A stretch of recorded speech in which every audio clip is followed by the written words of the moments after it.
Iran ইসরায়েলের ১২ দিনের ভয়াবহ যুদ্ধের পর নিজ সামরিক শক্তি বাড়াতে জোর দিচ্ছে ইরান।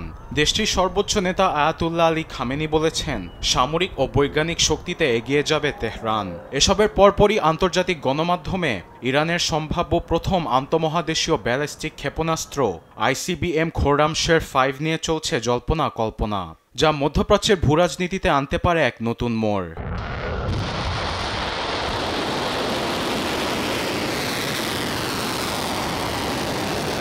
2 টন ওজনের ওয়ারহেড বহনকারী আন্তঃমহাদেশীয় ক্ষেপণাস্ত্রটি ১২,০০০ কিলোমিটার পাড়ি দিতে সক্ষম। শব্দ থেকে কয়েক গুণ বেশি মাক 16 স্পিড, অর্থাৎ ঘন্টায় ২০,০০০ কিলোমিটার গতিতে সফলভাবে লক্ষ্যবস্তু ধ্বংস করতে পারে এই ক্ষেপণাস্ত্র। যুক্তরাষ্ট্র থেকে ইরানের দূরত্ব ১১,৫০০ কিলোমিটার হওয়ায় খোররামশের 5 সরাসরি ওয়াশিংটনে আঘাত হানতে সক্ষম হবে।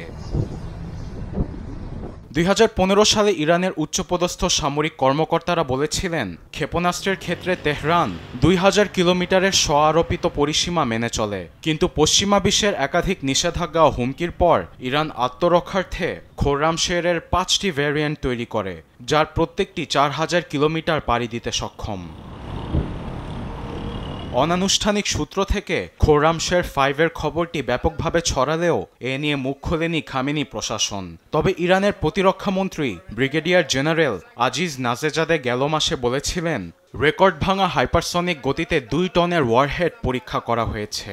সেক্ষেত্রে আন্তঃমহাদেশীয় ক্ষেপণাস্ত্রটি আদৌ ইরানের হাতে আছে কিনা এ নিয়ে রয়েছে ধোঁয়াশা। তবে ইরান আগেই বলেছে, তাদের কাছে এমন অস্ত্র আছে যা বিশ্ব এখনও দেখেনি।